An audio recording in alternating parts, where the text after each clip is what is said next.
అందరికీ నమస్కారం అండి. తెలుగు స్టోరీ బుక్ ఛానల్కి స్వాగతం. ఈరోజు నేను మీకు వినిపించబోతున్న కథ కోడూరి కౌసల్యాదేవి గారు రచించిన పంకజం. కథను చివరి వరకు వినండి. నచ్చితే లైక్ చేయండి. కొత్తగా మన ఛానల్ని చూస్తున్నట్లయితే కనుక సబ్స్క్రైబ్ చేసుకోవడం అస్సలు మర్చిపోవద్దు. మరొక కథలోకి వెళ్ళిపోదామా? 70 రూపాయలు కావాలి నాకు. ఎందుకు? రాసుకుంటున్న శ్రీధర్ తలెత్తకుండానే అడిగాడు. ఆడవాళ్ళకు కూడా ఖర్చులుంటాయి. అవసరాలను గుర్తించి ఇవ్వాలి కానీ అనా పైసల దగ్గర నుంచి ఆరాలు తీయడం ఏంటి?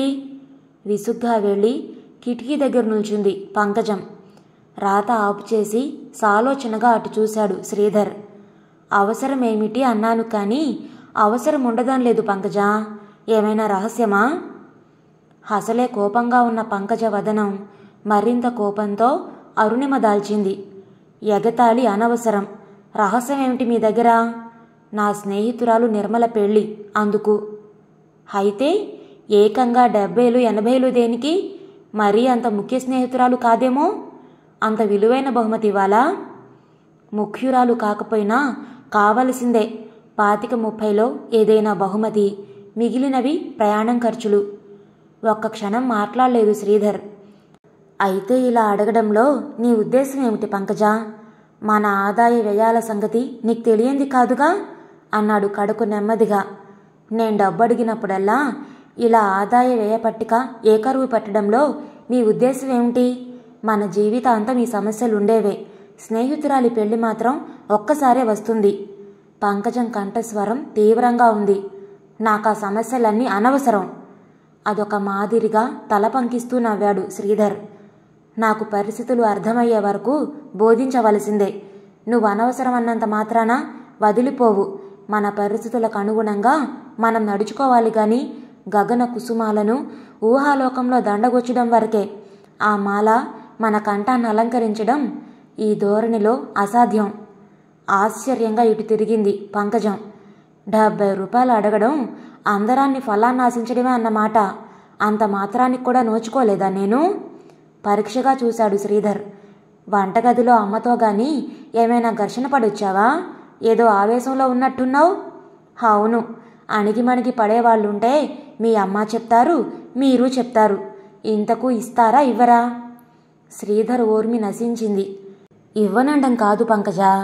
ఈ 250 జీతగాడు నీ ఆర్థిక అవసరాలు విలాసాలు తీర్చలేడు. మొన్ననే కదా మీ చెల్లెలి పెళ్లికి ఏ విధంగానైతేనే 300 ఖర్చయ్యాయి. అందుకేమీ అన్నం. అది చాలా ముఖ్యం. కానీ అవసరమైనవి కానివి అన్నీ తట్టుకోలేను. ఓ 20-25లో ఏదైనా బహుమతి పంపించు. నువ్వు వెళ్ళక్కర్లేదు. నా స్నేహితురాలి పెళ్లికి నేను వెళ్ళాలో అక్కర్లేదో నాకు తెలుసు.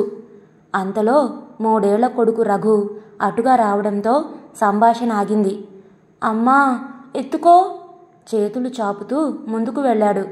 పోయి ఆడుకో, లేకపోతే మా అమ్మను ఎత్తుకోమను విసుగ్గా అంది పంకజం. బిక్కముఖంతో నిల్చున్న రఘును శ్రీధర్ ఎత్తుకున్నాడు. మన చికాకులు సమస్యలు పిల్లలకు తెలియకూడదు. సరే, నువ్వు అడిగిన దానికి నా శక్తి సలహాలు వివరించాను. ఆ పైన నీ ఇష్టం. రఘును లాలిస్తూ బయటకు వెళ్ళిపోయాడు శ్రీధర్. మర్నాడు రైలుకు ప్రయాణమవుతున్న భార్య దగ్గరకు వచ్చాడు శ్రీధర్. అయితే నీ పంతం విడువన్నమాట. వెళ్ళడానికే నిశ్చయించుకున్నావా? మీ డబ్బేమీ ఇవ్వక్కర్లేదులేండి, బాధపడకండి. ఓ, మా చాలా దూరం పోయావు. అయితే డబ్బెక్కడిదో తెలుసుకోవచ్చా? ఉంగరం అమ్మేశాను ముక్తసరిగా అంది పంకజం. ఉలిక్కి పడ్డాడు శ్రీధర్. ఏ ఉంగరం? నాకున్నది ఒక్కటే ఉంగరం. షాక్ తిన్నట్లయ్యాడు శ్రీధర్. పెళ్లినాడు నేను స్వయంగా నీ వేలికి తొడిగిందా? అది అమ్మడానికి నీకు చేతులెలా వచ్చాయి? అంతో ఇంతో చదువుకున్న దానవు కూడాను. తెలుసుకుంటే ఆనాడు నేను కట్టిన మంగళసూత్రం అంత విలువైందిని ఆ ఉంగరం. ఆ మాటల్లో ధ్వనిస్తున్న వ్యధను పంకజం ఏమాత్రమూ గుర్తించలేదు. పెట్టె తాళం వేసి వస్తూ, మంగళసూత్రాలను జందెపు పోగులను పూజించే కాలం కాదిది. ఇన్ని విలువలు తెలిసిన మీకు నా కోరిక విలువ తెలియకపోయిందా? జవాబుకు ఎదురు చూడకుండానే వెళ్ళిపోయింది. రాత్రి తీరిగ్గా వాలు కుర్చీలో పడుకొని కొడుకుని గుండెలపై కూర్చోబెట్టుకుని కబుర్లు చెప్తున్నాడు శ్రీధర్. కొంతసేపటికి పంకజం వచ్చింది గదిలోకి. మామ పిలుస్తున్నారు రఘు, వెళ్ళి పడుకో. నిద్రలాటం లేదమ్మా. ఆ నత్తి మాటలకు ముద్దు పెట్టుకుంటూ లేవదీసి రఘును అత్తగారికిచ్చి తిరిగొచ్చింది పంకజం. శ్రీధర్కు దగ్గరగా ఒక కుర్చీ లాక్కొని కూర్చుంది. కొద్దిసేపు ఎవరూ మాట్లాడలేదు. మెల్లగా పంకజం సంభాషణకు ఉపక్రమించింది. నేను ఉద్యోగం చేస్తే మీకేమైనా అభ్యంతరమా? ఆ ప్రశ్నకు శ్రీధర్ చలిస్తాడని భావించింది పంకజం. కానీ అతడి ముఖ కవళికలలో ఆమెకేమీ మార్పు ద్యోతకం అవలేదు. నిజానికి శ్రీధర్ చలించాడు. ఊహించని ఆ ప్రశ్న వినగానే వర్ణించరానంతగా అతడి మనోహృదయాలు కదిలిపోయి చాలాసేపు స్థాణువులా ఉన్నట్లే ఉండిపోయాడు. కడకు మందస్వరంతో అడిగాడు, అయితే నీకు అభ్యంతరం లేనట్టేనా? లేదు గనకనే ఆ నిశ్చయానికొచ్చాను. ఇన్నాళ్ళు లేని ఆలోచన నీకిప్పుడెందుకు కలిగింది? మీకు తెలీదా? నా అవసరాలకు ఒకరిపై ఆధారపడకుండా ఉండడానికి. అవసరాలు అనకు, అవసరం. ఆర్థిక అవసరం ఒకటే తీరుతుంది ఉద్యోగం వల్ల. అయినా నువ్వు పాస్ అయింది ఇంటర్మీడియట్, అది ఆర్ట్స్ గ్రూప్తో. మహా వస్తే ఓ 70-90 రూపాయల కంటే ఎక్కువ రాదు. అదైనా అతి ప్రయత్నం మీద. గ్రాడ్యుయేట్స్కే అతిగతి ఉండడం లేదు. పర్వాలేదు, అంతే చాలు. ఉద్యోగం నేను సంపాదించుకోగలను. ప్రయత్నిస్తే మార్గమే ఉండకపోతుందా? అయితే అన్నీ ముందే నిర్ణయించుకున్నావన్నమాట. నా సంగతి సరే సరి. రఘునేం చేద్దామని? మొన్న నువ్వు నిర్మల పెళ్లికెళ్ళిన 2 రోజులు సముదాయించలేకపోయాను. ఒకటే ఏడుపు. కఠినంగా సమాధానం చెప్పింది పంకజం. ఒకరి ఏడుపు కోసం, మరొకరి అయిష్టత కోసం చిన్న చిన్న కోరికలను, సరదాలను కూడా చంపుకొని జీవోత్సవంలా బ్రతకలేను. రఘుని అత్తగారు చూసుకుంటారు. లేకపోతే 4-5 రూపాయలకి ఒక నౌకరు కుర్రాన్ని ఏర్పాటు చేస్తాను. బరువుగా నిట్టూర్చాడు శ్రీధర్. బిడ్డ విషయంలో తల్లిగా నీ బాధ్యత అంతే అన్నమాట. నువ్వు పారేసే డబ్బుకు నౌకరైతే వస్తాడు గాని నీ బాధ్యత, మమత, లాలన లభిస్తాయా బాబుకు వాడి ద్వారా? భర్త బిడ్డలే స్వర్గం అనుకుంటూ కూర్చోడానికి ఇదేం పూర్వకాలం కాదు. 5-6 పిల్లల తల్లులు కూడా ఉద్యోగాలు చేస్తున్నారు ఈ రోజుల్లో. నేను ఉద్యోగం చేస్తానంటే బాధపడుతున్న మీరు కనీస అవసరాలకు కూడా డబ్బడిగి లేదనిపించుకోవడం నాకెంత బాధ కలగజేస్తుందో ఆలోచించలేకపోయారా? వృధాగా తర్కించకు పంకజం. నువ్వు ఉద్యోగం చేయడం నాకెంత మాత్రం ఇష్టం లేదు. ఆర్థికంగా ఏమైనా బాధలుంటే ఉద్యోగం చేసినా అర్థం ఉంది, చెయ్యాలి కూడా. కానీ ఆలోచించి చూడు, మనకే లోటు లేకుండా గడిచిపోతుంది. ఇంకా సంసారం పెద్దదై పిల్లలు ఎదిగి వచ్చేసరికి చదువులు, పెళ్ళిళ్ళు ఎలాగంటావా? నేను కడుతున్న ఇన్సూరెన్సులు అప్పుడు ఆదుకుంటాయి. నేనున్నా లేకపోయినా ఏ లోటు ఉండదు. ఇక నీకు ఉద్యోగం దేనికి? అనవసర విలాసాలకు, అంతేనా? అనవసర విలాసాలని ఎంత తేలిగ్గా తీసిపారేశారు. ఈ నాగరిక యుగంలో మనుషులు వాంఛించేది కేవలం తిండి, నిద్రేనా? మరే వ్యాపకం అక్కర్లేదా? సంఘంలో బ్రతుకుతున్న మనకు అనేక విధాలుగా ఇతర ఖర్చులుండవా? అంతెందుకు, మీ స్నేహితులకు, విలాసాలకు మీరు ఖర్చు పెట్టుకోవడం లేదా? ఎందుకు మీ మా అంటూ గోరంతలు కొండంతలు చేస్తావు? సాగినంత మేరకు ఇద్దరం ఖర్చు పెడుతూనే ఉన్నాం. నువ్వు నీ ఖర్చు అంటూ నిన్ను నేను తేడాగా చూడడం లేదు. పరిస్థితులకు అనుగుణంగా సర్దుకుపోమ్మంటున్నాను. నేనెన్ని అవసరాలు మానుకుంటాను నీకేం తెలుసు? కానీ పైకి చెప్పి బాధపడి అందరినీ బాధపెట్టను.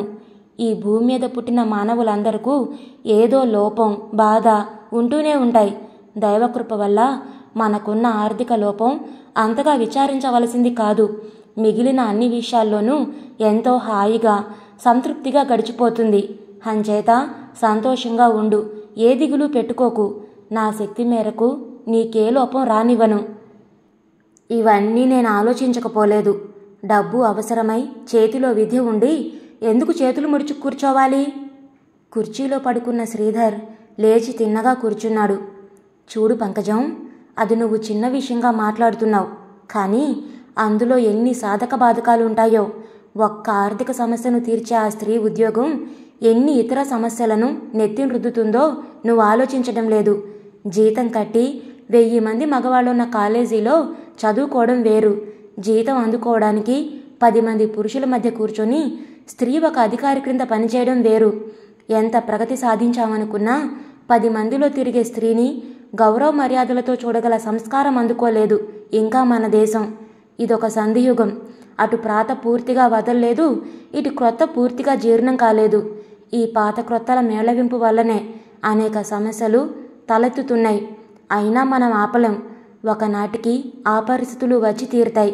హిందూ దేశం సాటి దేశాలతో సరితూగిందని గర్విస్తారు. కానీ అతి పురాతనమైన, అతి విలువైన కుటుంబ వ్యవస్థ పూర్తిగా దెబ్బతింటుంది. స్త్రీ పురుషులిరువురికి విద్య ఉంటుంది. ఇద్దరు ఉద్యోగాలు చేస్తారు. సంతానాలకు నర్సరీలుంటాయి. వృద్ధుల ఆలనా పాలనకు కూడా సంస్థలు నెలకొంటాయి. మనుషులు కూడా యాంత్రికంగా మారిపోతారు. తల్లి బిడ్డల మధ్య, భార్యాభర్తల మధ్య ఉండే ఆహ్లాద మధురపూరిత సంబంధ బాంధవ్యాలు సమసిపోతాయి. కుటుంబాల్లో నిండుదనం తొణికిపోతుంది. ఇప్పటికే ఇటువంటి దేశాలు కొన్నున్నాయి. స్త్రీ పురుషులిరువురూ శ్రమిస్తారు. భోజనశాలలు, పిల్లల నర్సరీలు, వృద్ధుల సంక్షేమ నిలయాలు ఉంటాయి. ప్రభుత్వమే నడుపుతుంది వాటిని. గృహిణికి వంట బాధ్యత లేదు. తల్లి పిల్లల్ని సాకనవసరం లేదు. యువతరం వృద్ధులకు సేవ చేయనవసరం లేదు. స్త్రీ పురుషులు ఇద్దరూ సమానమే. ఇద్దరికీ సంపూర్ణ స్వేచ్ఛ. వింటున్నావా పంకజం? ఎలాగుందిది నీకు? ఎవరికి ఎలాగున్నా మారుతున్న ప్రపంచంలో మార్పులు తప్పవు. ఒకనాటికి రామాయణ భారతాల ప్రసక్తే ఉండదు. సీతా సావిత్రుల నామాలే ఎవరికీ తెలియవు. నిస్సహాయులం. కానీ భవిష్యత్తులో రాబోయే ఆ ఘోర సంచలనానికి, విపరీతానికి మనమే ఎందుకు నాందీగీతం ఆలపించాలి? ఆలపించిన వారిలో ఒకరం ఎందుకు కావాలి? ప్రథమ బాధితులలో ఒకరం ఎందుకు అవ్వాలి? నిర్మలంగా ఉన్న ఈ సంసార సుఖశాంతులను చెదరగొట్టకు పంకజం. బాగా ఆలోచించు. విని విని నిర్లక్ష్యంగా సమాధానమిచ్చింది పంకజం. నలకను కూడా భూతద్దంలో చూపి భయపెట్టడం మీకు బాగా వచ్చు. నేనొక్కతను కట్టుబడి ఉన్నంత మాత్రాన వచ్చే మార్పులు ఆగిపోతాయా? నేను ఉద్యోగం చేయడానికే నిశ్చయించుకున్నాను. సంభాషణ ముగించేసి వెళ్ళి పడుకుంది. తనలో తను అనుకుంటున్నట్టుగా అన్నాడు శ్రీధర్. అర్థం చేసుకో ప్రయత్నించిన వాళ్లకు చెప్పగలం, కానీ విలక్షణంగా ఆలోచించే వాళ్లకు నచ్చజెప్పేదెలా? కానీ కొన్ని విషయాలను అనుభవాలే తెలియజెప్పాలి. ఆదివారం మధ్యాహ్నం కాలేజీలో లెక్చరర్గా పనిచేస్తున్న సుమతి ఇంటికి బయలుదేరింది పంకజం. ఆ ఇద్దరు ఇంటర్మీడియట్లో సహాధ్యాయులు, స్నేహితులు కూడా. సుమతి ఇంటి దగ్గర లేదమ్మా. ప్రైవేట్ క్లాస్ పెట్టిందిట. కాలేజీకి వెళ్ళింది. సుమతి ముసలి తల్లి ముక్కుతూ మూలుగుతూ చెప్పింది. ఆవిడ 80 ఏళ్ల వృద్ధురాలు. నాకా కళ్ళు కనిపించవు. ఏ పని చేయగల ఓపిక లేదు. ఇటు నాకు చాకిరీ చేస్తూ, అటు పిల్లల్ని చూసుకుంటూ ఆ కాలేజీలో నానాయాతన పడి డబ్బు సంపాదిస్తోంది. ఆదివారం కూడా ఖాళీ లేదు. ఇంట్లో పిల్లలందరికీ జ్వరాలు. అదొచ్చే వరకు వాళ్లకు మంచినీళ్ళిచ్చే గది కూడా లేదు. దేవుడు ఎన్ని పాటలు రాశాడు. కళ్ళొత్తుకుంటూ చెప్పింది ముసలామె. సానుభూతితో ఇల్లంతా కలయజూసింది పంకజం. సుమతి పిల్లలు 4 రోగాలతో మంచాల మీద పడున్నారు. ఇల్లంతా చీదరగా, తుక్కుతో, మాసిన బట్టలతో గలీజ్గా ఉంది. ఒక పిల్లవాడు అదే పనిగా అమ్మా, అయ్యో అంటూ మూలుగుతున్నాడు. పంకజం దగ్గరికెళ్ళి చూసింది. ఒళ్ళు కాలిపోతుంది. మరో పిల్ల ఎందుకో తనలో తనే కుళ్ళి ఏడుస్తోంది. పంకజం అడిగితే కాఫీ కావాలి, అమ్మ వచ్చే వరకు ఎవరిస్తారు అంది మరింత వెక్కెక్కి పడుతూ. పంకజం మనసు జాలితో కరిగిపోయి కళ్ళల్లో నీళ్లు నిలిచాయి. పాపం సుమతి భర్త కలరా తగిలి చనిపోయాడు. అదృష్టవశాత్తు సుమతికి చదువుంది. అది కూడా లేకపోతే ఇంకా ఎన్ని బాధలు పడుదురో. కాఫీ కాచి పిల్లలకు, ముసలమ్మకు ఇచ్చి ఇల్లు శుభ్రంగా సర్ది సుమతి కోసం చూస్తూ కూర్చుంది పంకజం. 4:30కు సుమతి వచ్చింది ఉస్సూరుమనుకుంటూ. వస్తూనే పిల్లల పక్క దగ్గరకు వెళ్ళి ఒక్కొక్కళ్ళనే చూసుకుంది. టెంపరేచర్ చూసి ఏం కావాలో అడిగింది. పంకజం పిన్నిచ్చారు కాఫీ అని చెప్పాడు. కాస్త జ్ఞానం ఉన్న 10 ఏళ్ల పిల్లవాడు.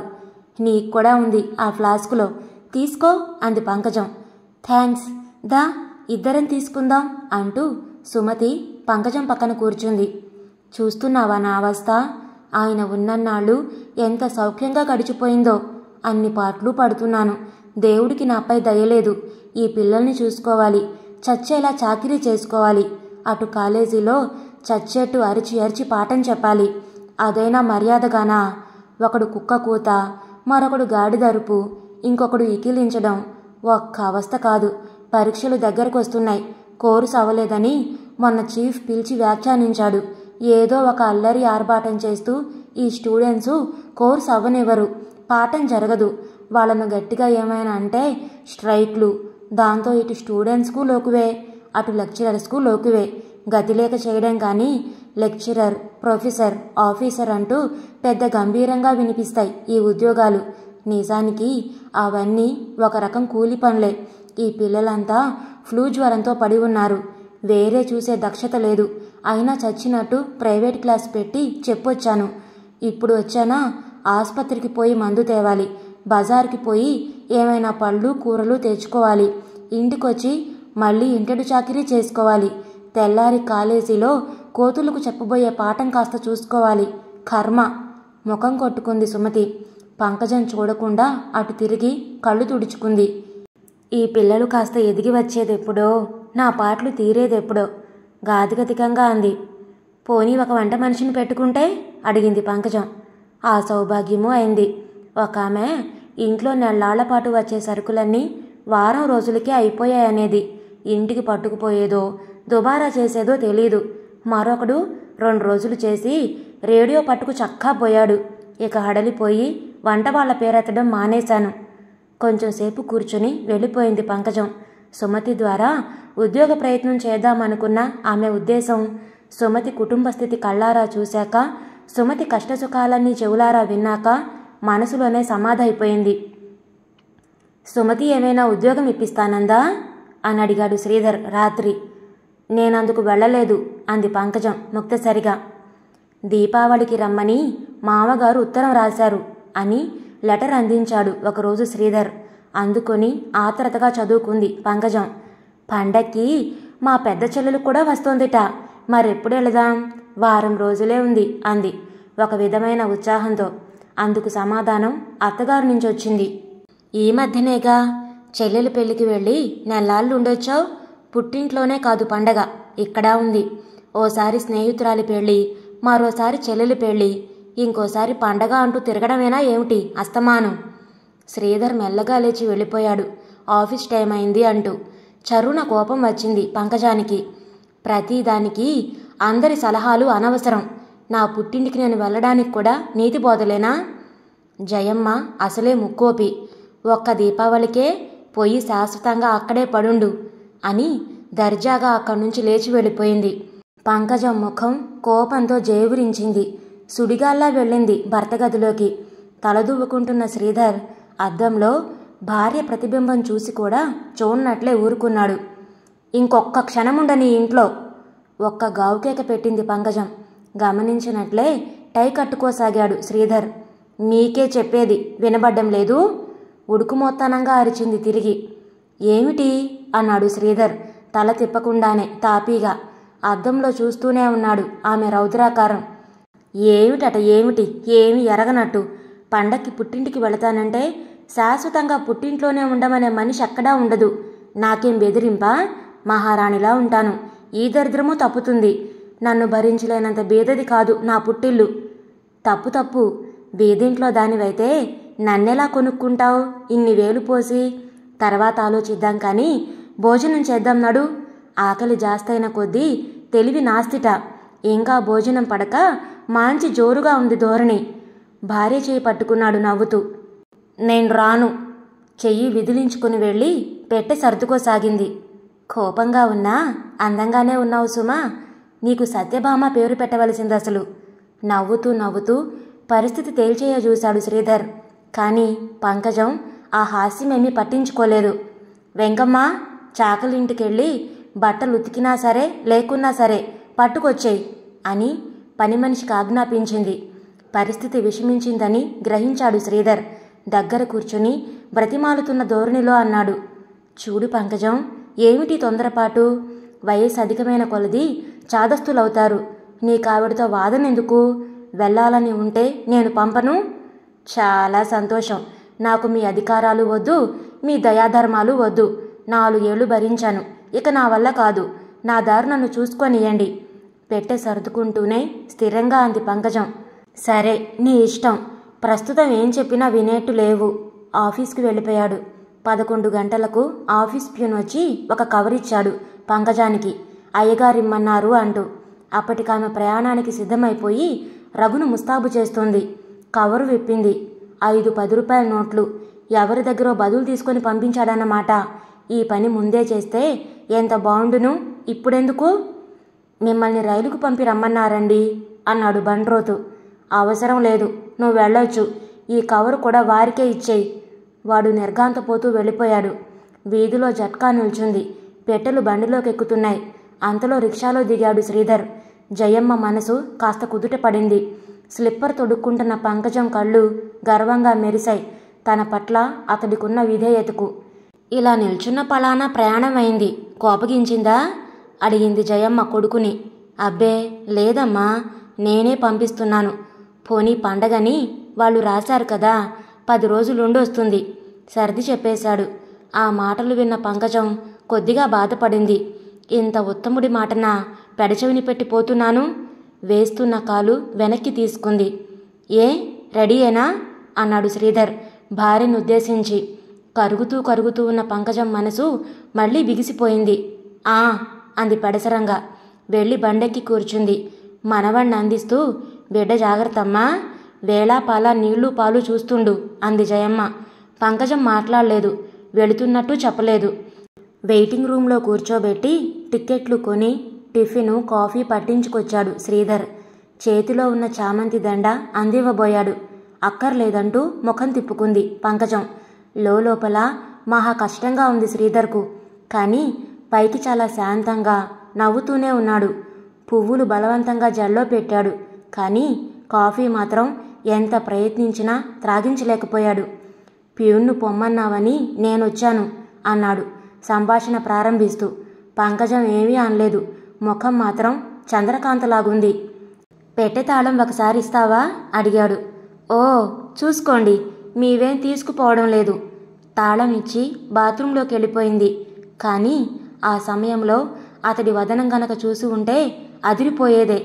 ఆమె తిరిగి వచ్చేసరికి పెట్టె మూసి తాళం బిగిస్తున్నాడు శ్రీధర్. ట్రైన్ ఎక్కించి క్రింద నిల్చున్నాడు శ్రీధర్.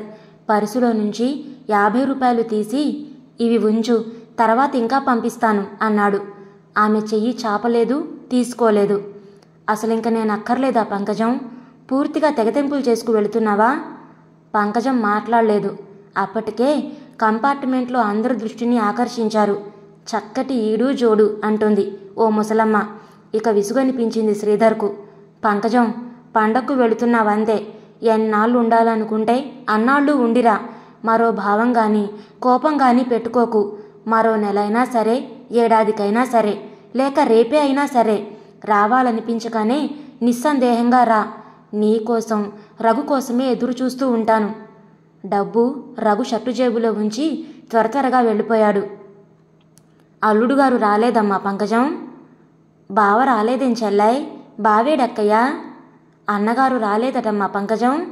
గుమ్మంలో అడుగు పెడుతూ ఉండగానే తల్లి, వదిన, అన్న, తమ్ముడు అందరూ అదే ప్రశ్న. వివాహమైంది మొదలు ఇంతవరకు అతడెప్పుడూ పంకజాన్ని ఒంటరిగా పంపలేదు. మరి సెలవు దొరకలేదు. తెచ్చిపెట్టుకున్న నవ్వుతో సమాధానమిచ్చింది. నా రాకకు ప్రాముఖ్యం లేదు. ఆయనెందుకు రాలేదో కావాలి అందరకు.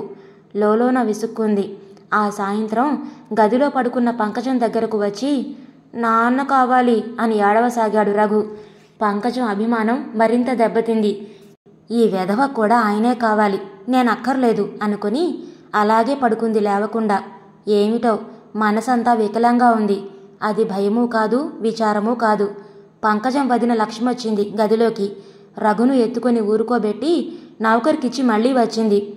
ఇంకా ఇలా పడుకున్నావేమిటమ్మా? మీ అన్నయ్య సినిమా ప్రోగ్రాం వేస్తేను. అంతలో అన్నయ్య శేఖరం కూడా రానే వచ్చాడు. లేలే, అట్టే టైం లేదు జబర్దస్తిగా అన్నాడు.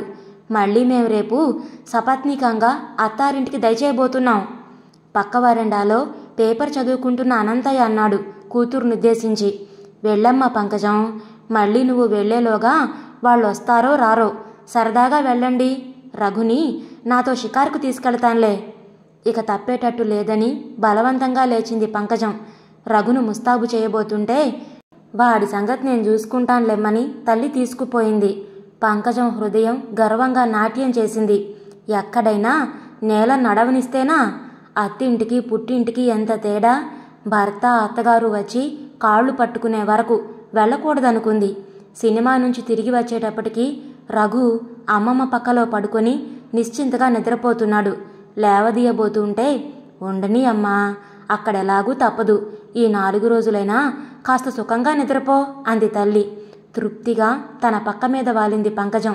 మర్నాడు ఉదయమే లక్ష్మి, శేఖరం వెళ్ళిపోయారు. మధ్యాహ్నం ట్రైన్లో అనురాధ, ఆదినారాయణ దిగారు. వస్తూనే అక్కను కౌగిలించుకుంది అనురాధ. సహజంగా పంకజం అనురాధ కంటే అందమైనదైనప్పటికీ ఇప్పుడు అక్క కంటే అనురాధే అందంగా, షోక్గా ఉంది. ఖరీదైన షిఫాన్ చీర, ఫ్యాషన్ కత్తిరింపుల జాకెట్టు, అందమైన హెయిర్ స్టైలు, కాళ్లకు చెంకీ పని చేసిన కాన్పూరు స్లిప్పర్సు, చేతిలో అందమైన వ్యానిటీ బ్యాగు చూసేటప్పటికీ కొంచెం ఈర్ష కలిగింది పంకజానికి. దానికేం తక్కువ, ఢిల్లీలో కాపురం, గెజిటెడ్ ఆఫీసర్ భార్య, అత్త అదుపాజ్ఞలు లేని స్వతంత్రం, అలాగుండాలి జీవితం అంటే అనుకుంది. నన్ను బీదవాళ్లకు, మామూలు ఉద్యోగస్తుడికి చేశారు నాన్నగారు అని కొంచెం కోపం కూడా వచ్చింది. తెల్లవారితే పండగ. ఆ రాత్రి భోజనాల దగ్గర అనంతయ్య గారన్నారు, శ్రీధర్ కూడా వస్తే ఈ 4 రోజులు కళకళలాడుతూ ఉండు నిల్లు, ఎంచేతో రాలేదు. అవునవును, మీకు కావలసినవి కళకళలు, మాకు కావలసినవి గలగల్లును అన్నాడు ఆదినారాయణ. అబ్బే, అతడటువంటి వాడు కాదు, చాలా ఉత్తముడు. ఈ కాలంలో అటువంటి మనిషిని ఎక్కడా చూడం. అనంతయ్య ఇంకా ఏవేవో అంటూనే ఉన్నాడు. ఓహో అంటూ చెయ్యి కడుక్కు వెళ్ళిపోయాడు ఆదినారాయణ. అతడసలే కోపిష్టి మనిషట, ఎవరి దగ్గరైనా మరి. మీ ధోరణే మీది విసుక్కుంది సీతమ్మ. అలాగా, మరీ 4 రోజుల నుంచి చూస్తూనే ఉన్నాను. ఒక్కడు ఆ గదిలోనే కూర్చుంటాడు, ఎవరితోనూ ఓ మాట మంచి లేదు. అయితే అతడెప్పుడూ అంతేనా అనురాధా? ఇంకా మంచివాడే అని మురుస్తున్నాను నేను. పెళ్ళవగానే వెళ్ళిపోయావు, నీ సంసారం సంగతేమీ నాకు తెలియదమ్మా కంగారుగా అడిగాడు అనంతయ్య. పేలవంగా నవ్వి ఊరుకుంది అనురాధ. ఊరుకుందురు, అతడు వింటే మళ్ళీ అదో రభస అంది సీతమ్మ. ఈ వారం రోజుల నుండి ఇది జలంధర్ నుంచి తెచ్చారు, ఇది పాట్నా నుండి తెప్పించారు అంటూ చెల్లెలు ధరించే నగల్ని, దుస్తుల్ని చూసి ఓ పక్క మురిసిపోతూ ఓ పక్క ఈర్షపడుతున్న పంకజానికి ఇదంతా అయోమయంగా ఉంది. రాత్రి పడుకోవడానికి తన గదిలోకి వెళుతున్న పంకజానికి అప్రయత్నంగా అను, ఆదినారాయణుల సంభాషణ వినవచ్చింది. పండగ రేపే కదా, రేపు రాత్రి ట్రైన్కు రెడీగా ఉండు. ఏమీ మాట్లాడలేదు అనురాధ. ఓసి మొద్దు, నిద్రపోయావేమిటి అప్పుడే? లేదు, వింటున్నా. అనురాధ సన్నని గొంతు. విని కూడా సమాధానం లేదు. పుట్టినిల్లా అనేమిటి భరోసా? కాదండి, నాకింకో 4 రోజులు ఉండాలనుంది. అసలు పండగ అంతా ఎల్లుండి కదా. బెదురుతున్నట్లుంది అనురాధ కంఠస్వరం. అవతల మన చుట్టమెవడూ లేడు సెలవివ్వడానికి. పోనీ మీరు వెళ్ళకూడదా? ఏమిటే, అది మాట కాదు, రంకె. నేను లేకపోతే విచ్చలవిడిగా తిరుగుదామనా? వీల్లేదు, రేపు వెళ్ళి తీరాలి, చచ్చి తీరాలి. ఇక వినాలనిపించలేదు పంకజానికి. అసహ్యించుకుంటూ త్వరగా వెళ్ళిపోయింది. పడుకోవడమే కాని పంకజకు నిద్ర పట్టలేదు. నోరారా పంకజ అని తీయగా ప్రేమగా పిలిచే తన భర్తకు ఇతడికి ఎంత తేడా! భర్త ముందు నోరు మెదపడానికే జడుస్తోంది అనురాధ. తానెంత కోపగించుకున్నా, విసుక్కున్నా సరే విడవకుండా కూడా తిరిగే భర్తను అలా చులకన చేసి వచ్చేయడంలో పొరపాటేమైనా జరిగిందా? వచ్చిన తర్వాత వారం రోజులకు ఇవాళ మొదటిసారిగా తన ప్రవర్తనను పునశ్చరణ చేయబూనింది. కానీ ఆ వెనువెంటనే అభిమానం తలెత్తింది. నా పిచ్చి కానీ, అడుగడుగునా నీతులు వర్ణించేవాళ్ళు మంచివాళ్ళా? అంత ప్రేమే ఉంటే నాకు కాకపోతే నా తండ్రికైనా ఒక ఉత్తరం రాశారా? మర్నాడు ఉదయం తల్లి పిండి వంటలు చేసే హడావిడిలో ఉంది. అనురాధ స్నానం చేసొచ్చి దొడ్లో అరుగు మీద జుట్టు తడి ఆర్పుకుంటూ కూర్చుంది. పంకజం మెల్లగా చెల్లెల దగ్గర చేరింది. ఏమిటను, రాత్రి మీరిద్దరూ ఘర్షణ పడుతున్నారు? ఏమి లేదక్కా. ఏముంది అంది అనురాధ ఏమీ తెలియనట్లు. అయినా అతడంత మోటుగా మాట్లాడతాడేమిటి నీతో? అంత చదివాడు, ఈ కాలంలో కూడా ఇవేం పిలుపులు? ఏమి ఒసేయని భార్యను పేరుతో పిలుచుకోవడం కూడా తెలియనంత అనాగరికుడా? గుచ్చి గుచ్చి అడుగుతూ ఉంటే ఇంకా మౌనంగా ఉండలేకపోయింది అనురాధ. ఏం చెప్పనక్క, నా దురదృష్టం. పెళ్ళై వెళ్ళిన ఏడాది నుంచి నిన్ను, బావను, మీ అనురాగాన్ని తలుచుకొని సంతోషించని రోజు లేదు. ఎంత చదివితేనే, ఏ ఉద్యోగం చేస్తేనే సుఖపడ్డం చేతనవ్వాలి కానీ కార్లు, మేడలు, నౌకర్లు ఉన్నంత మాత్రాన ఆనందం లభించదు. నాపై చెప్పలేనంత అనుమానం. ఎక్కడికి వెళ్ళకూడదు నేను. ఏ ఆఫీసర్ల పార్టీ అయినా ఉండి భార్యను తీసుకువెళ్ళడం తప్పనిసరైనప్పుడు నన్ను కూడా తీసుకువెళ్తాడు. కానీ కళ్ళు ఎప్పుడూ నాపై నిఘా. నేనిక్కడికి రాసే ఉత్తరాలు తనకి చూపించి మరీ రాయాలి. అడుగు అడుగునా దుమదుమలాడుతూనే ఉంటారు. మా అత్తగారు దగ్గర లేదన్న మాటే గాని 2-3 రోజులకు ఉత్తరం రాస్తూ ఉంటుంది. భార్యను అలా అదుపులో పెట్టు, ఇలా జాగ్రత్తలో పెట్టు అంటూ. నా మనసుకు ఎక్కడా సంతోషమే ఉండదు. ఇంతోటి బ్రతుకు ఎలా పడి ఉంటే లెమ్మని, ఎలాగా అలాగా ఉంటే వల్ల కాదు. చలాకీగా కనిపించాలి, సినిమా స్టార్ లాగా సింగారించుకోవాలి. తన భార్య చదువుకున్నది, అందమైనది అని అందరిలో తనకు గర్వంగా ఉండేట్లు నేనుండాలి. కానీ నా మట్టుకు నాకు సంతోషం అక్కర్లేదు. కన్నీళ్ల ప్రవాహమైపోయింది అనురాధ. ఏమిటమ్మా అది? పండగ నాడు? తండ్రి కంఠం వినిపించి ఇద్దరు కంగారుగా లేచారు. ఏం లేదు నాన్నా, మళ్ళీ మీ అందరినీ వదిలిపోవడం అంటే కష్టంగా ఉంది. కళ్ళు తుడుచుకొని బలవంతాన్ని నవ్వింది అనురాధ. పెళ్ళయ్యాక అంతే కదమ్మా మరి. మళ్ళీ సంక్రాంతికి వద్దు గాని, అల్లుడు గారితో నేను చెప్తానులే అంటూ వెళ్ళిపోయాడు అనంతయ్య. అదేమే, నాన్నతో నీ కష్టసుఖాలు చెప్పుకోకూడదు అడిగింది పంకజం. అటువంటివి చెప్పుకోకూడదక్కా. అక్కడి నుంచి వాళ్ళ దృష్టంతా మనపైనే పెట్టుకుని బాధపడతారు. అయినా అమ్మా నాన్న జాలి పడతారు. కానీ అటువంటివి తెలిస్తే వదినికి లోకువైపోను. ఎక్కడివక్కడ మర్చిపోవడం హాయి. పిచ్చి సిద్ధాంతాలు నీరసించింది పంకజం. అలాంటి మొండి కాపురం నువ్వు గనక చేస్తున్నావు. కానీ నేనైతే వచ్చి పుట్టింట్లో కూర్చొని 3 చెరువుల నీళ్లు తాగించి అదుపులోకి తెచ్చి ఉందును. అంతేనా? నువ్వింకా ఎంతో తెలివైన దానివనుకున్నానే. నిర్ఘాంతపోయింది అనురాధ. అంటే? చెల్లెలి హేళనకు పంకజవాహం దెబ్బతిన్నది. ఇక్కడే ఉండేవాళ్లమైతే పెళ్లి చేసుకుని వెళ్ళడం అనే లాంఛనం కూడా ఎందుకు? చావో బ్రతుకో, కష్టమో నిష్ఠూరమో, అది నా ఇల్లు, నా సంసారం. ఎంత ఆత్మీయులైనా అన్నీ సవ్యంగా ఉంటేనే గౌరవంగా చూస్తారు. కట్టుకున్న భర్త వద్ద లభించని గౌరవం కన్నతల్లి వద్ద కూడా కరువే. ఎన్ని చదువులు చదవని, ఎన్ని హక్కులు రాని ఈ మానసిక జాడ్యాలు తగ్గడానికి ఇంకా కొంతకాలం పడుతుంది. అంతవరకు మనం పాతదారి నడవాలి.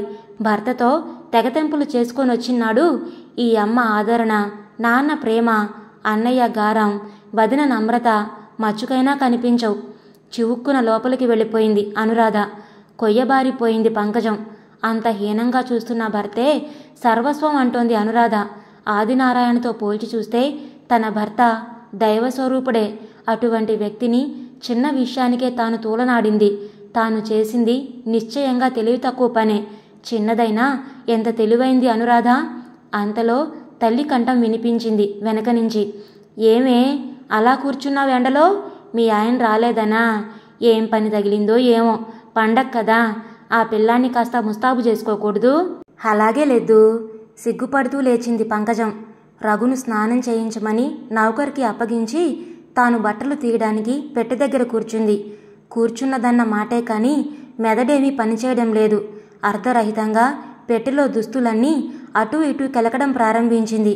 ఆ కెలకడంలో పెట్టె అడుగున ఉన్న నీలి కవర్ ఒకటి పైకొచ్చింది. ఆశ్చర్యపోతూ విప్పి అప్రయత్నంగానే శాంతం చదివింది.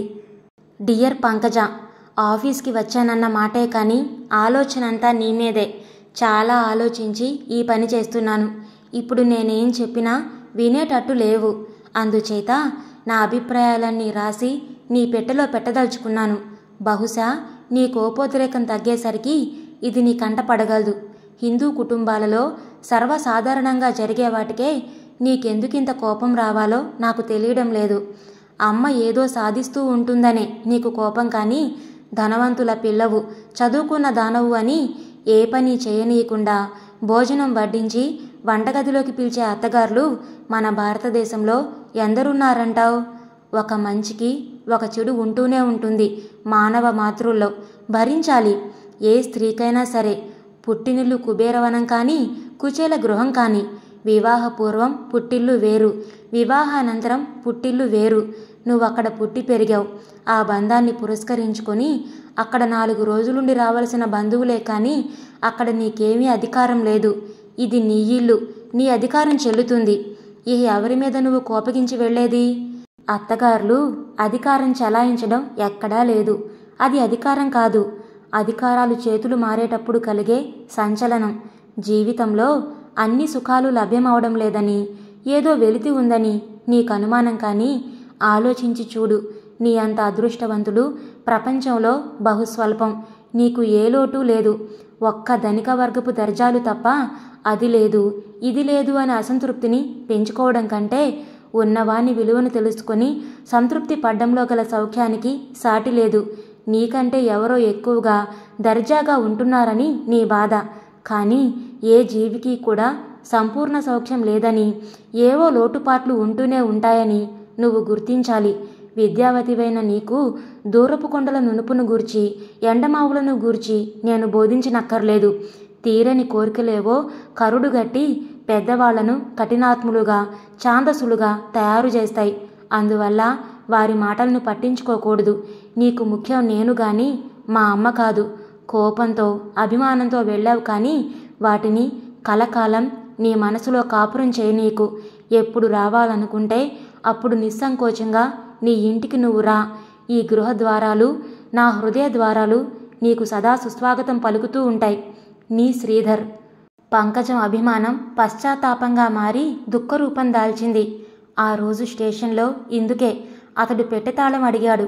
తానింత నీచంగా మాట్లాడింది అమృతమే అంతరంగంగా, దైవత్వమే ధనబలంగా గల ఈ ప్రేమమూర్తిన తాను అపార్థం చేసుకున్నది. పంకజా! బయట ఎవరిదో పిలుపు. కళ్ళు తుడుచుకొని చావిళ్ళలోకి వచ్చింది పంకజం. చేతిలో కుంకుమ భరిణతో చిన్ననాటి స్నేహితురాలు కమల నిలబడి ఉంది. విచారమంతా ఒక్కసారి మరిచిపోయి సాదరంగా ఆహ్వానించి కూర్చోబెట్టింది పంకజం. మా అమ్మాయి పుట్టినరోజు, నువ్వు వచ్చావని తెలిసొచ్చాను. ఏమిటి విశేషాలు? బొట్టు పెడుతూ అడిగింది కమల. నవ్వింది పంకజం. విశేషాలకేం గాని నువ్వు మరీ ఇంత సనాతన ముత్తైదువులా మారిపోయావేమిటి? చదువుకునే రోజుల్లో సినీ స్టార్స్కి కూడా ఫ్యాషన్స్ నేర్పేటట్టుండేదానివి. తేలిగ్గా నవ్వేసింది కమల. అవన్నీ ఆ రోజులు. జీవితం మారిందిగా. మరి అంత ఫ్యాషన్గా ఉండడం మా వారికి నచ్చదు. ఉద్యోగం కూడా మానేశాను. ఎంత నవీన యుగమైనా వివాహ జీవితం అన్నాక కొన్ని త్యాగాలు, కట్టుబాట్లు తప్పవు. మరి ఉద్యోగం మానేశావా? ఆశ్చర్యంగా అడిగింది పంకజం. అవును పంకజం, ఇంత చదువు చదివి సంసారంలో పడిపోవడమేమిటని కొన్నాళ్ళు మూర్ఖంగా ఆలోచించేదాన్ని. కానీ క్రమంగా అర్థం చేసుకున్నాను. ఒక మహా వటవృక్షం వద్ద నిలిచి దానికి గల అనేక కొమ్మలలో ఒక కొమ్మ నుండి చీలిన ఒక శాఖ యొక్క ఒక పలవలోని ఒక పత్రాన్ని ఆ చెట్టుతో పోల్చి చూస్తే ఎంత అల్పమో. నేటి ఒక విద్యాపట్టం విద్యావృక్షం ముందు అంత అల్పమైనది. బరువైన పదాలు వాడుతున్నాను అని అనుకోకు. ఈ విద్యని తెలివిగా సంసారం చేయడానికి కూడా ఉపయోగించుకోవచ్చు. కానీ ఉద్యోగమే చెయ్యక్కర్లేదని తెలుసుకున్నాను. భార్యగా, తల్లిగా నా ఉద్యోగం మరిచిపోయి ఇంకో ఉద్యోగం దేనికి చెప్పు? నిజానికి నేను ఉద్యోగం చేసిన నాళ్ళు సంసారం చిన్న నరకంలా ఉండేది. నౌకర్ల నిర్లక్ష్యానికి, కరుకుదనానికి గురై పిల్లలు విలవిల్లాడిపోయేవారు. నేను ఉద్యోగం మానేశాక హాయిగా ఉన్నారు. అయితే అందువల్ల నీకు నిజంగా సుఖంగా, ఆనందంగా ఉందా కమలా? సందేహమా? నన్ను ప్రేమించే భర్త, నా రక్తమాంసాలైన పిల్లలు, వాళ్ళ సంతోష ఆనందాలు నావి కావా పంకజం? పగలంతా ఆయన ఆఫీసులో శ్రమపడి వస్తారు. కుటుంబం పనిలో నేను శ్రమపడి ఉంటాను. ఒకరి సాహచర్యంలో ఒకరం ఇద్దరి శ్రమ మర్చిపోవచ్చు కదా. ఇద్దరం ఉద్యోగం చేసి విసుగుతో ఇంటికి చేరి ఒకరిపై ఒకరం విసుక్కొని ఇద్దరి చికాకు అమాయకులైన పిల్లల మీద చూపడం ఏం బాగుంటుంది చెప్పు? బిడ్డకు గోరుబువ్వ తినిపిస్తూ చందమామ రావే అని పాడి ప్రకృతి జ్ఞాన గ్రంథంలో ప్రాథమిక పాఠం ప్రారంభించి నూకల్నిస్తా మేకల్ని కాస్తావా అని ఆడించడంలో లోకజ్ఞానం పోస్తూ ఏ పూర్వ పుణ్యమో ఏ యోగ బలమో వెలసిన వీర పుణ్యదేశాన ఈ దేశమున పాప లేడువగరాదు జో జో అని జోలపాడి నిద్రపుచ్చడంలో మన జాతి సంస్కృతిని, ఔన్నత్యాన్ని తెలియజెప్తుంది తల్లి. తల్లి లేని దురదృష్టవంతుల సంగతి వదిలేయ్. తల్లి ఉండి బిడ్డను ఆ తల్లి ఒడికి దూరం చేయడమంత విచారకర విషయం అదే కానీ మరొకటి లేదు. తర్వాత క్రమంగా ఎదుగుతూ సరస్వతి నమస్తుభ్యం, ఓ నమః, భూమి గుండ్రముగా ఉండును. పైథాగరస్ సిద్ధాంతం ప్రకారము, షేక్స్పియర్ కావ్యంతో ఐన్స్టీన్ సిద్ధాంతం ప్రకారము ఈ విధంగా విజ్ఞాన సౌధం మెట్లెక్కుతాడు. కానీ ఎంత చదవని, ఎన్ని పరీక్షలు పాసవని, అవన్నీ ఒక ఎత్తు. తల్లి పెంపకంలో పొందిన బుద్ధి జ్ఞానాలు ఒక ఎత్తు. ఇవన్నీ ఆలోచించే నేను ఉద్యోగం మానేశాను, వెళతాను మరి. విస్మయంతో కమల వెళ్ళిన దిక్కే చూస్తూ ఉండిపోయింది పంకజం. విన్న కొద్దీ, చూసిన కొద్దీ ఆమె బాధ, పశ్చాత్తాపం ఎక్కువైపోతున్నాయి. ప్రతి వారి నోటి నుండి ఒకటే మాట. పిచ్చుకల కిచకిచలు ఆలోచనలకు అంతరాయం కలిగించగా దృష్టి అటు తిప్పింది. చెట్లపై నిర్విచారంగా కొమ్మకు ఎగురుతున్న ఆ పిచ్చుకల జంటను చూస్తూ ఉంటే ఏ బాధ, విచారము లేని వాటి జీవనం ఎంత హాయి అనిపించింది పంకజానికి. అంతలో పక్కింటి పిల్లవాడు వాటిలో ఒకదాన్ని కేటిల్ బారితో పడగొట్టాడు. మిగిలినవన్నీ భయంతో ఎగిరిపోయాయి. పంకజానికి జ్ఞానోదయమైంది. భర్త రాసినట్లుగా తాను దూరపు కొండల నునుపుకే వెర్రెత్తిపోతుంది. చరాచర జీవరాశులలో ఏ ఒక్క ప్రాణికి సంపూర్ణ సౌఖ్య స్వాతంత్రాలు లేవు. నాన్న, ఇప్పుడొక ట్రైన్ ఉంది, నన్ను పంపించేయండి అంది తండ్రి గదిలోకి వెళ్ళి. సీతమ్మ ఆశ్చర్యంగా చూసింది. అమావాస్య పూట వెళతావా?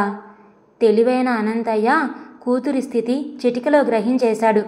ఎప్పుడైతేనే వాళ్ళింటికి వాళ్ళు వెళ్ళడానికి అని భార్యను ఓదార్చి కూతుర్ని సాగనంపాడు.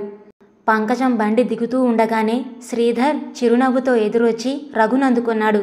కాళ్ళు కడుక్కోమ్మా, ఎప్పుడు భోంచేశావో అంటూ జయమ్మ త్వరగా వడ్డించి భోజనం చేస్తున్నంతసేపు దగ్గరే కూర్చొని పుట్టింటి వారి యోగక్షేమాలు అడుగుతూనే ఉంది. పండగ నాడే తిరిగి వచ్చిన తనను ఎంత హేళన చేస్తారో అని భయపడిన పంకజం ఏమాత్రం కోపం లేని ఆ తల్లి కొడుకుల ఆదరాభిమానాలకు సిగ్గుతో తలెత్తలేకపోయింది. పండగ నాడు ఇలా ఇంత సామాన్యంగా ఉన్నారేంటి అని అడిగింది కడకెలాగో. జయమ్మ నిండుగా నవ్వింది. ఇంటికి దీపంలా నువ్వు వచ్చావా మరి? ఇంకంతా పండగే. శ్రీధర్ చిరునవ్వుతో అన్నాడు. మనకెప్పుడు సంతోషంగా ఉంటే ఆనాడే పండగ, ప్రత్యేకంగా పండగేమిటి? పంకజం మరింత సిగ్గుపడిపోయింది. వారికి తన తోడిదే జీవితం అన్నమాట. జయమ్మ మనవడితో ఆడుకుంటూ కూర్చుంది. పంకజం శ్రీధర్ గదిలోకి వెళ్ళింది. నేను చాలా పొరపడ్డాను, నన్ను క్షమించండి అంది తల వంచుకొని నేలపై కూర్చుంటూ. ఛ, మనలో మనకు క్షమాపణలేంటి? అరే, కింద కూర్చోకు. ప్రేమతో దగ్గర కూర్చోబెట్టుకున్నాడు శ్రీధర్. నీ ఆగ్రహం అనగడానికి అధమం 6 నెలలైనా పడుతుందనుకున్నాను, కానీ 6 రోజులే సరిపోయాయి. నేను పొరపడ్డానన్నమాట అన్నాడు చిలిపిగా. నవ్వేసింది పంకజం. ఇక ఎన్నడూ మీ మనసు నొప్పించను. ఆడంబరాలకు అనురాగాలకు గల తారతమ్యాలు గ్రహించాను అంది మెల్లగా. ఇంటింట ఆనంద దీపావళి. రేడియో సన్నగా పాడుతుంది. శ్రీధర్ తృప్తిగా ఊపిరి పీల్చాడు. నిజంగా నా జీవితంలో మరపురాని సుదినం ఈరోజు. సంతోష జీవితానికి అవసరమైన సంతృప్తి నీలో కలిగింది. భర్త వారించినా వినకుండా పంకజం తన అనుభవాలన్నీ ఏకరువు పెట్టింది. అమ్మయ్య, అంతా మీతో చెప్పేశాక నా హృదయం తేలికైంది అంది నవ్వుతూ. అంతా విన్న శ్రీధర్ గంభీరంగా అన్నాడు. నీలాంబరం క్రింద నిర్మలాకాశారంలో వికసించిన ఒక్కొక్క పంకజాన్ని చూసి మురిసిపోతాం. ప్రపంచంలో ఇంతకంటే సుందరమైనది ఉన్నదా అని భ్రమిస్తాం. ఆ సౌందర్య లావణ్యాలు చూసి కానీ అది పంకజంలో పుట్టిగిట్టుతున్న పుష్పం. బహుశా పంకజుని తనని ఆ అద్వితీయ కుసుమం, లక్ష్మీ నివాస స్థానమైన ఆ సహస్రదళ కమలం కూడా విచారిస్తూ ఉంటుందేమో. అయినా అది భగవద్విలాసం. ప్రతి అందం అడుగున ఒక లోపం, ప్రతి సుఖం వెనుక ఒక వెల్తీ ఉంటాయి. సరిపెట్టుకుపోవడం కంటే మార్గం లేదు. ఇదండి ఈరోజు కథ. మీకు నచ్చిందా? నచ్చితే లైక్ చేయండి, షేర్ చేయండి. అలాగే మీ విలువైన అభిప్రాయాలను కామెంట్స్లో తప్పకుండా తెలియచేయండి. ఇంత మంచి కథను మనకు అందించిన కోడూరి కౌసల్యాదేవి గారికి మనందరి తరపు నుంచి ధన్యవాదాలు తెలియజేసుకుంటున్నానండి. ఇలాంటి మరెన్నో మంచి మంచి కథలు వినడానికి కొత్త వాళ్ళు మన ఛానల్ని తప్పకుండా సబ్స్క్రైబ్ చేసుకోండి. మరొక మంచి కథతో మళ్ళీ కలుద్దాం. అప్పటి వరకు ఉంటానండి.